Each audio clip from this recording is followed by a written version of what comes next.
The loan officer's voice was careful in the way that people are careful when they already know the answer to the question they're about to ask. "Ms. Hale," she said, "are you aware that a lien has been filed against your property at 214 Carver Street?" I was standing at my kitchen table in Delwood, Ohio, still holding the coffee I hadn't drunk yet. The mug was warm against my palm. Outside, a truck rolled past on the wet street. I heard it clearly because everything else had gone very quiet. "I'm sorry," I said. "Can you say that again?" She did. Same words, same careful tone. "A lien. Filed 6 weeks ago. Against my house. The one I had owned outright since my mother passed and left it to me, mortgage-free, the only real thing I had ever held in both hands and called mine." "There must be a mistake," I said. "The filing references Carver Solutions, LLC, she said. "Our records show that entity transferred to your name on September 4th. The coffee mug was still warm.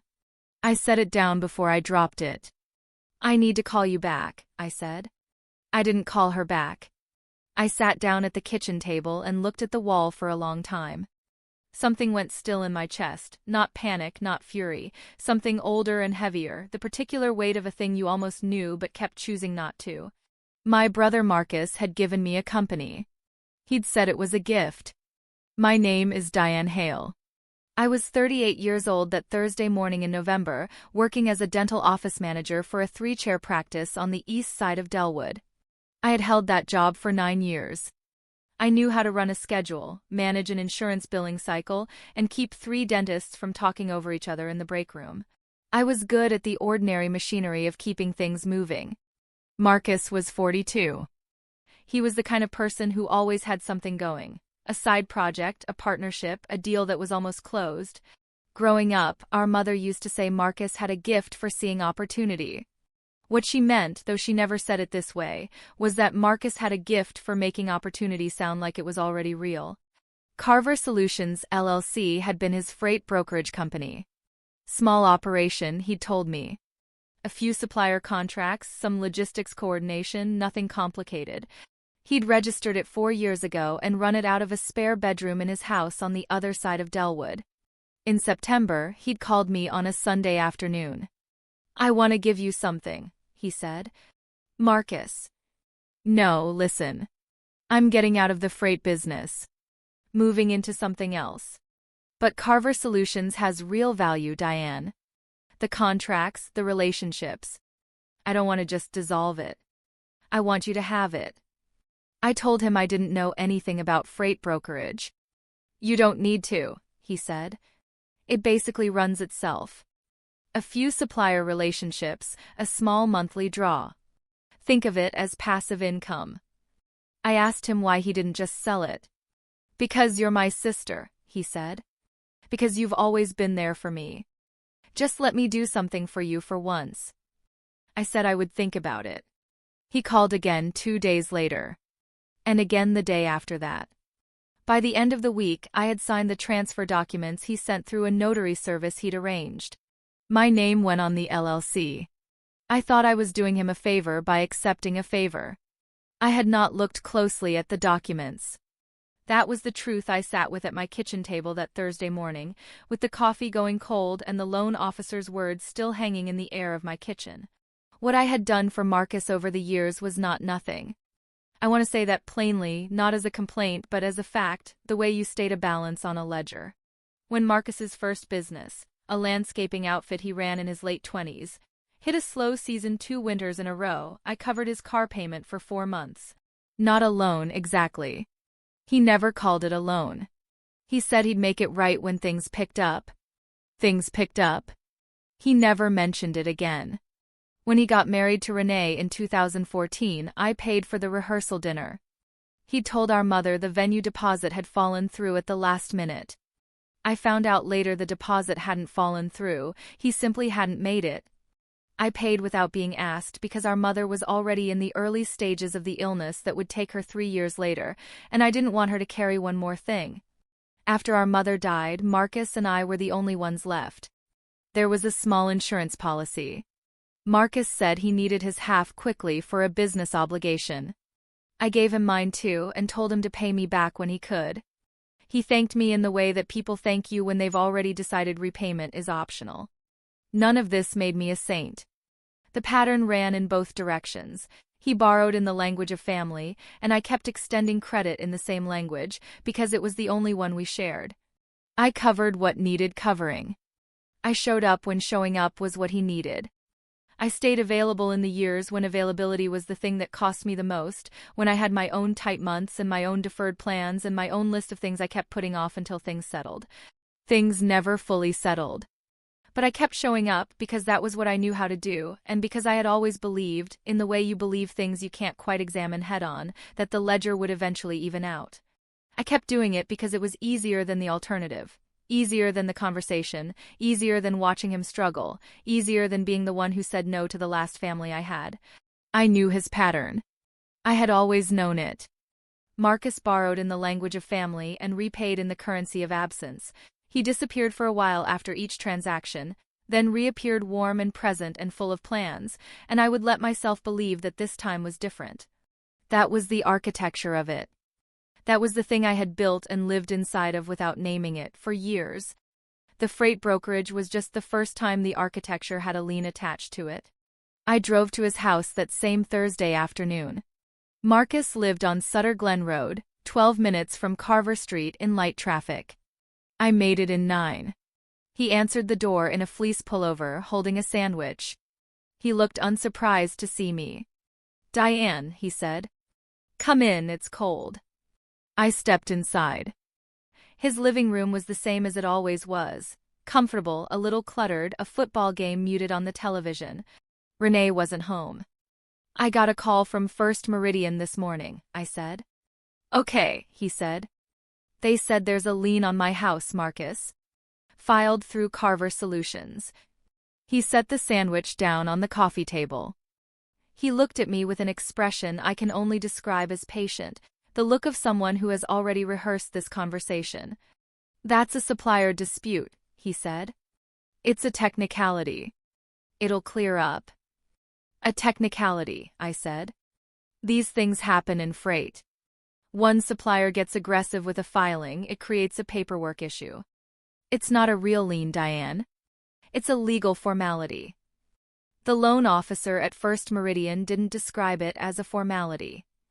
"Loan officers aren't lawyers," he said. I looked at him. The muted game flickered on the television.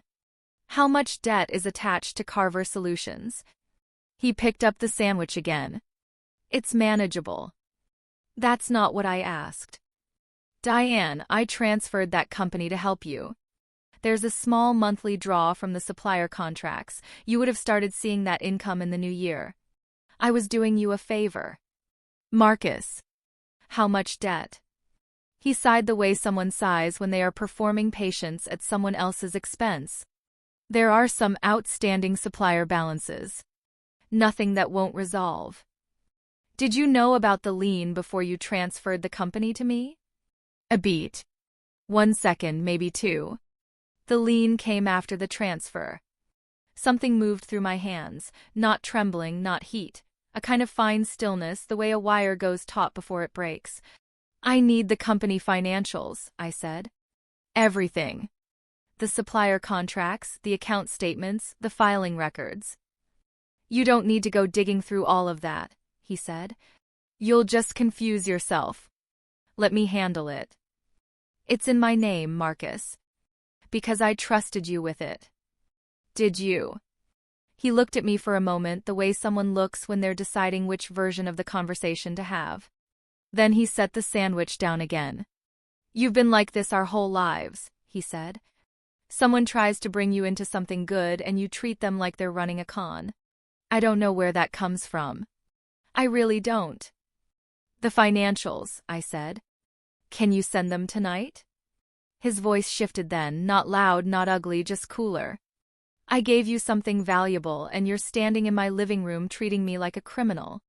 Do you know how that feels? After everything I've done for you." I didn't answer that. "You've always been like this," he said. "I try to bring you in on something good and you find a way to make it into a problem. It's ungrateful, Diane. It really is. I stood there. The game flickered. The sandwich sat on the coffee table going dry at the edges. I'll need those documents, I said. I'll look into it, he said. I left. I went home. I changed out of my work clothes. I made a cup of tea and did not drink it. I sat at the kitchen table. I opened my laptop. I pulled up the Ohio Secretary of State Business Search. I typed in Carver Solutions, LLC. I wrote down the registered agent address, the filing date, the original incorporation documents. I called the county recorder's office. They closed at 4:30. It was Thursday. Tomorrow was Friday. I noted the hours. I looked up the address of the Fenwick County Courthouse. I set my phone face down on the table. I went to bed before 9 o'clock. I lay in the dark with my eyes open for a long time. In the morning I got up, made coffee, fed the cat, and drove to the courthouse. The Fenwick County Recorder's office was on the second floor, past a row of wooden benches and a bulletin board covered in foreclosure notices. The clerk's window had a small laminated sign that said, "Please have your parcel number ready." The clerk was a woman named Doris, according to the nameplate on the counter. She had reading glasses on a beaded chain and the particular efficiency of someone who had answered the same questions 10,000 times and had no patience left for the ones people should have asked earlier. "I need to see the lien filings on a property at 214 Carver Street, Delwood," I said. "And any filings associated with Carver Solutions, LLC. Parcel number?" she asked. I gave it to her. I had looked it up the night before. She typed. She clicked. She printed 2 pages and slid them under the window without ceremony. I looked at the first page. The lien was real. Filed by a supplier called Midwest Freight Partners. The amount was $87,340. I looked at the second page. There were 2 additional supplier agreements on file, both signed in my name, both dated after the transfer. The signatures were not mine. Something went cold along the back of my neck. Not surprise, not outrage. Something more precise than either, the specific sensation of a thing you already understood arriving in a form you couldn't look away from anymore. "Is there something else?" Doris asked. "Yes," I said. "I need to know how to request a certified copy of these filings." $7 per document, she said. "Cash or card?" I paid for 3 copies. I walked back to my car. I sat in the driver's seat. I reached into my bag and took out the transfer documents Marcus had sent me in September, the ones I had signed without reading closely enough. I unfolded them across the steering wheel. Then I opened my phone and pulled up the Ohio Secretary of State business portal. I navigated to the Carver Solutions filing history and scrolled to the liability disclosures attached at incorporation. I laid the certified lien copies flat on the passenger seat beside the transfer documents. The signatures on the supplier agreements were not mine. The liability disclosures at incorporation listed $6,200 in monthly supplier draws that Marcus had never mentioned. The lien had been filed 18 days before Marcus called me on that Sunday afternoon to offer me a gift. He had known. He had known before he called. He had called because he needed someone to hold the company while the debt matured, someone whose name would be on the filing when the supplier came looking. He had chosen me because I had always said yes. I sat in the courthouse parking lot for a few minutes. A car pulled in beside me and a woman got out carrying a manila folder and a thermos. She walked toward the entrance without looking up. I picked up the certified copies from the passenger seat. I stacked them with the transfer documents. I put them in the folder I had brought. Then I called a civil attorney whose name I had written in my phone the night before. "I have forged signatures on supplier agreements filed in my name," I said when she picked up. "A lien on my property for $87,340. And a business transfer that I believe was structured to make me the named liability holder before a debt came due. How quickly can you see me?" She could see me that afternoon. Marcus had given me something, it turned out. Not what he said he was giving me, but something real nonetheless. A very clear picture of exactly what he was willing to do, and exactly what I was no longer willing to allow. The supplier debt was his. The forged signatures were prosecutable. The lien on my property was reversible through civil action. My attorney explained all of this to me across a desk in her office on the east side of Delwood, and I listened, and I took notes in the small notebook I had brought, and I did not feel relieved or vindicated or anything with a clean name. What I felt was a kind of settlement, the sensation of something that had been suspended for a long time finally finding the ground. "We'll file to have the lien vacated," my attorney said. "And we'll pursue Marcus for the debt, the forged documents, and damages." "All right," I said. "Do you want to notify him first?" I thought about Marcus in his living room, the sandwich, the muted game, the patience he performed like a costume. I thought about the word ungrateful, the way he had said it, the way it was supposed to land. "No," I said. "That was 14 months ago. The lien was vacated through civil proceeding 4 months after I filed." The forged supplier agreements were referred to the county prosecutor. That took the form of a civil fraud referral, one mention in the proceedings, one outcome note in the final record, and that was the extent of the criminal apparatus in what was otherwise a thoroughly civil matter. Marcus settled rather than contest the damages claim. The settlement amount was $91,200, which covered the supplier debt, my legal fees, and a margin my attorney described as appropriate given the circumstances. Marcus paid it. I don't know how. I didn't ask. He called once, about 8 months after the settlement closed. It was a Sunday afternoon, the same day of the week he had called to offer me the gift. I looked at the phone when it rang. I let it go to voicemail.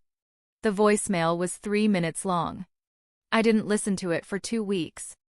When I did, he said he hoped I understood that he had never meant for things to go this way, that he missed me, that family was the only thing that mattered in the end. I have not called back. The county stamped lien notice lives in my coat pocket now, the one I carried through all of it, folded once along a crease that went soft from handling. I know I could put it somewhere more sensible. I keep it there anyway.